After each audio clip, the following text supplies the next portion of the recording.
মাননীয় ইউনো মহোদয়, আপনার বিষয়টি দেখেন, রাস্তাটির অবস্থা কতটা দুর্ভোগের সাথে মানুষ বসবাস করছে। অত্র এলাকার জনগণের একটাই দাবি, রাস্তাটি যেন অতি দ্রুত পাকা করা হয়। আসসালামু আলাইকুম, আমার নাম রিফাত মৃধা। আমি মাদ্রাসায় যাই। মাদ্রাসায় যাওয়ার সময় বর্ষাকালের জন্য রাস্তা খুবই কাদো হয়। আমরা মাদ্রাসায় যেতে খুবই কষ্ট হয়। মসজিদে যারা যারা যায় তাদের শরীর মেখে যায়। তাই আমার আরজি ওপরে যারা যারা আছেন তাদের ওপর যে তারা খুবই দ্রুত এই রাস্তাটা পাকা করে দেয়। আসসালামু আলাইকুম রহমতুল্লাহ। সম্মানিত ভিউয়ার্স, আপনারা দেখছেন এই রাস্তাটি দীর্ঘদিন ধরে এই কাদায় রয়েছে। এখানে মসজিদে যাওয়ার জন্য মুসল্লিদের সমস্যা হয় পাঁচ ওয়াক্ত নামাজে। তো এই বিষয়টি ইউনো মহোদয়ের দৃষ্টি আকর্ষণ করছি, আপনারা অতি দ্রুত রাস্তাটি পাকা করানোর ব্যবস্থা করুন। হয় স্কুলে যাওয়ার সময় আমার গায়ে কাদো মেখে অনেক সমস্যা হয়। স্কুল থেকে আসার সময় গায়ে কাদো মাখে, আমরা মসজিদে যেতে পারি না। মসজিদে যাওয়ার সময় গায়ে কাদা মাখে। আমার এই রাস্তাতে যাইতে খুব কষ্ট হয় বাবা। আমার এই কাদো মানে রাস্তা ভ্যান গাড়ি যাইতে পারি না, নিয়ে আসতে পারি না, খুব কষ্ট হয়। সকালে হলে বের হলে সন্ধ্যার দিকে আসা লাগে, আবার কতদিন যাইতে পারি না। এই হলো আমার সমস্যা। আমার এই রাস্তার খুব প্রয়োজন। রাস্তাটা হলে আপনারা চাচ্ছেন অতি দ্রুত রাস্তা যেন পাকা হয়। পাকা হয়। আমার এই রাস্তার দ্রুত পাকা আমার দরকার, খুব প্রয়োজন। আমার খুব কষ্ট হচ্ছে এখন বর্তমানে। এই রাস্তা দিয়ে আমার খুব প্রয়োজন বা খুব দরকার। এই হলো আমার চাওয়া পাওয়া, এছাড়া আমার আর কোনো চাওয়া পাওয়া নাই। রাস্তা কী গো, আমার রাস্তা তো ধরেন যে ডিজিটাল রাস্তা, শেখ হাসিনা করে দেবে বলে করেনি। আজকে 22-23 বছর থেকে এরকম রাস্তা করার জন্য পয়সা আছে। হ্যাঁ, বাজেট আছে, বাজেট উল্টে যায়। আচ্ছা, আপনারা কখনো ইউনো মহোদয়কে বিষয়টি অবগত করিয়েছেন? বড় বড় নেতারা আছে আসলে বসে থেকে নেতাগিরি করে, কিন্তু রাস্তার বিষয় তো উপর মহলে কেউ কৈফত করেছি কিনা জানি না। করলে তো রাস্তা হইতোই। আচ্ছা, আপনাদের রাস্তাটি কত দূর পর্যন্ত সমস্যা? আমার রাস্তা তো অনেকখানি। এদিক দিয়ে মোটামুটি ঠাকুরলকুল, এদিক দিয়ে সেই ভাগ, ওদিক দিয়ে বাঁশ ভাগ, মোটামুটি প্রায় 4 কিলো রাস্তা, 3 দিক মিলে। এই পরিস্থিতি, এদিক দিয়ে গাড়ি ঘোড়া রিক্সা ভ্যান বর্ষার সময় কিছু চলে না। একটা রুগী যদি অসুস্থ হয় আমরা নিয়ে যেতে পারি না, খুব সমস্যার মধ্যে পড়ি। যদি একটা আগুন ধরে যায় গ্রামের মধ্যে, তাহলে আমরা ফায়ার সার্ভিস নিয়ে আসতে পারি না। এই যে দেখতেছেন, আমি এক জায়গা থেকে আসতেছি, এই হাজি মানুষ যদি ধনী মারে রাস্তা চলতে হয় তাহলে মানুষে বলবে কি? এই রাস্তাতে এই দেশে আসার বোধ আমাদের 50-60 বছর হলো, এ পর্যন্ত এক কোদাল মাটি কাটাও কাকো দেখি নাই। অনেক এমপি, অনেক চেয়ারম্যান, এ প্রতিনিধিরা এখানে আসে যে এইবারই হয়ে যাবে, একারের এই নলডাঙ্গা থানার ভিতরে প্রথমে কোনো কাজ হলে এই রাস্তাতেই হবে। কিন্তু আজ পর্যন্ত এত অবহেলিত যে এখানে কেউ আর ওই পা দিয়ে হাঁটতেও পর্যন্ত আসে না। আমরা এই যে ছেলেমেয়েদেরকে নিয়ে এত বিপদেই, যে একটা রুগী নিয়ে যেতে হলে তক্তার উপর করে সাং করে নিয়ে যেতে হয় পাকা রাস্তায়। তারপরে এই আমাদের পেঁয়াজ রসুন গোটার নলডাঙ্গা থানার ভিতরে এই পাড়ার মতো এত পেঁয়াজ রসুন আবাদ, আর এই বিশেষ করে সবজি আবাদ বোধহয় গোটার নলডাঙ্গা উপজেলার ভিতরে নাই। কিন্তু আমরা দুর্ভাগ্যবশত বেচতে পারি না। অল্প দামে এখানে আমরা বিক্রি করি, আর অন্য লোকেরা নিয়ে যায়, তারা লাভ করে। তো আমি প্রত্যেকের নিকটে অনুরোধ, আপনাদের নিকটে অনুরোধ যে দয়া করে একদম পাকা হলে, খুব দ্রুত পাকা হলে আমাদের ছেলেমেয়েদেরকে নিয়ে আমরা এই বিপদ থেকে রক্ষা পেতাম। আমাদের এই রাস্তা আসলে হওয়া দরকার। আমরা স্কুলে যেতে পারি না, বাচ্চা কাচ্চা স্কুলে যেতে পারে না, কোনো গাড়ি ঘোড়া চলে না। বাড়িতে কোনো বিপদ হলে যে বাড়িতে বাড়াবো সেই পরিস্থিতি নেই। এই রাস্তাটা একান্ত প্রয়োজন, অনেক আগে থেকেই বলা হচ্ছে, কিন্তু আসলে কেউ রাস্তার কোনো গুরুত্ব দেয় না। এ পর্যন্ত এই পরিস্থিতি হয়ে আছে।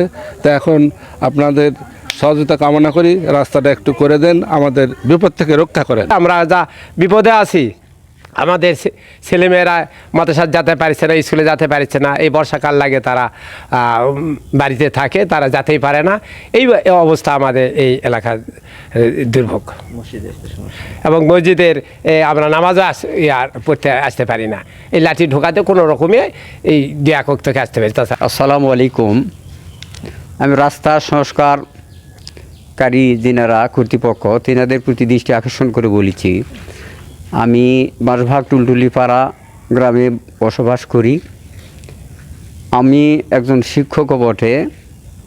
তো আমরা এই ঠাকুরলক্ষ্মীকুল অর্থাৎ কারিপাড়া মোড় থেকে টুলটুলি পাড়ার উপর হয়ে সেনভাগ প্রাইমারি সরকারি প্রাথমিক বিদ্যালয় পর্যন্ত এই রাস্তার যে অবস্থা, তো আমি কর্তৃপক্ষের উপর দৃষ্টি আকর্ষণ করেছি। আমরা বাড়িতে যখন স্কুলে যাই তখন আমরা কাদার মধ্যে পড়ে যাই, আবার আসার টাইমে আমরা আবার কাদার মধ্যে পড়ে যাই, আবার মসজিদে যাওয়ার সময় ওইখানে প্রচুর কাদো। দেশের যে উন্নয়ন হচ্ছে চতুর্দিকে, তো আমরা অবহেলিত অবস্থায় আছি। এই জন্য আমি কর্তৃপক্ষের উপরে দৃষ্টি আকর্ষণ করে বলছি, দয়া করে আমাদের এই রাস্তাটা সংস্কার করে, অর্থাৎ কারিপাড়া মোড় ঠাকুরলক্ষ্মীকুল কারিপাড়া মোড় থেকে টুলটুলি পাড়া হয়ে সেনভাগ সরকারি প্রাথমিক বিদ্যালয় পর্যন্ত রাস্তাটা পাকা হলে তাহলে আমাদের খুবই আমরা বিপদের সম্মুখীন হয়ে আছি, এই বিপদ থেকে আমরা বাঁচতে পারবো। এছাড়াও আমি একজন, যদিও আমি আমার পেশা শিক্ষকতা করা, তারপরেও আমি লেবুর বাগান করেছি। আমি লেবুও পর্যন্ত পাটুল বাজারে নিয়ে যেতে পারি না। রাস্তা বাঁশভাগ সুইচ গেট এবং তারপরে আবার আমাদের ঠাকুরলক্ষ্মীকুল যেটা মেন রাস্তা আমাদের কারিপাড়া মোড় টুলটুলি পাড়া হইতে এই রাস্তা তো 1 হিটার উপরেও কাদা। আমি সাইকেল নিয়ে আমি একটা বয়সওয়ালা মানুষ নিয়ে যেতে আমার খুবই কষ্ট হয়। তো আমি কর্তৃপক্ষের উপর আকুল আবেদন করেছি, দয়া করে যদি আপনারা এই রাস্তার প্রতি একটু দৃষ্টি দিতেন তাহলে আমরা একটু উপকৃত হব এবং বাকি জীবনটুকু একটু আমি আশান্বিত। সেই সাথে আপনি কিছুক্ষণ আগে একজনের মতামত শুনলেন, তাদের দৈনন্দিন জীবন যাপন করতে কতটা কষ্টের মধ্যে দিয়ে যেতে হচ্ছে। বিশেষ করে বর্ষাকালে রাস্তাটি এমন অবস্থা, সাইকেল চালানো তো দূরের কথা, সামান্য হাঁটাই মুশকিল। তো আপনি দ্রুত রাস্তাটি পার করার ব্যবস্থা করুন। আমাদের এই রাস্তাটাতে অনেক কাদা, পিছলে যাওয়ার সম্ভাবনা থাকে, অনেকেই পিছলে পড়েছে আমাদের এই রাস্তাতে। আবার মসজিদে যাওয়ার সময় অনেক মানুষই অনেক মুরব্বী মসজিদে যাওয়ার সময় পিছলে পড়ে যায় রাস্তাতে। আমাদের মাদ্রাসায় যেতে সমস্যা হয় কাদার জন্য, স্কুলে যেতে অনেক লেট হয়ে যায়। প্রতিদিন মাদ্রাসায় যেতে আমাদের গাও মাখা যায়, সাইকেল নিয়ে পড়ে যাই। তাই জন্য আপনাদের অনেক অনুরোধ থাকলো আপনারা রাস্তাটা পাকা করে দেবেন। আমি সেনভাগ সরকারি প্রাথমিক বিদ্যালয়ে পড়ি।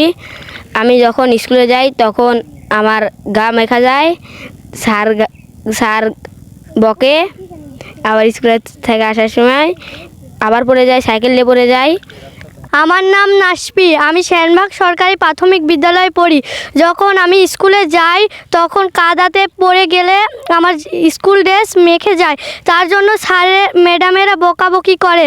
আমাদের এই রাস্তা অনেক দিন ধরে কাঁচা রাস্তা আছে এবং বৃষ্টি হলে অবস্থা খুবই খারাপ হয়। আমাদের এখানে প্রতিদিন আমাদের দোকানে যেতে হয় এবং এই রাস্তায় এমন একটা অবস্থা যে গাড়ি আমাদের বাহিরে মানুষের বাড়িতে রেখে আসতে হয়। আর রাস্তা দিয়ে হাঁটতে গেলে অনেক সময় দেখে বেশিরভাগ সময় এই হাঁটুর নিচে কাদা পর্যন্ত এমনভাবে থাকে, মনে হয় যে ধানের গাছে লাগানো যাবে এই আর কি। হ্যাঁ, আমরা 5 ওয়াক্ত নামাজে যাওয়ার চেষ্টা করি, তবে যাওয়ার সময় দেখা যায় যে রাস্তা খুব পিচ্ছিল হওয়ার কারণে অনেক সময় পড়ে যাওয়া লাগে, তে সমস্যা হয়, আসলে অনেক সমস্যা হয়। আর বাচ্চারা স্কুলে যায়, ওরাও খুব রিস্কের মধ্যে যায়। এই জন্য আমার মত যে রাস্তাটা খুবই দ্রুত যদি পাকা করা হয় তাহলে ভালো হবে। নলডাঙ্গা উপজেলার মাননীয় ইউনো মহোদয়ের দৃষ্টি আকর্ষণ করছি, আমাদের বাঁশভাগ দক্ষিণ পাড়া অর্থাৎ টুলটুলি পাড়ার এই অবহেলিত রাস্তাটিকে অতি দ্রুত সংস্কার করে পাকা করার জন্য বিশেষভাবে আবেদন। কারণ এলাকার অর্থাৎ বাঁশভাগ দক্ষিণ পাড়া এলাকার বিশেষ করে যারা শিক্ষার্থী এবং যারা রোগী রয়েছে ইমার্জেন্সি মেডিকেলে নিয়ে যাওয়ার জন্য, প্লাস এলাকার শিক্ষার্থীদের স্কুলে যাওয়ার জন্য এক ভয়ঙ্কর ভোগান্তিতে আমাদেরকে পড়তে হচ্ছে।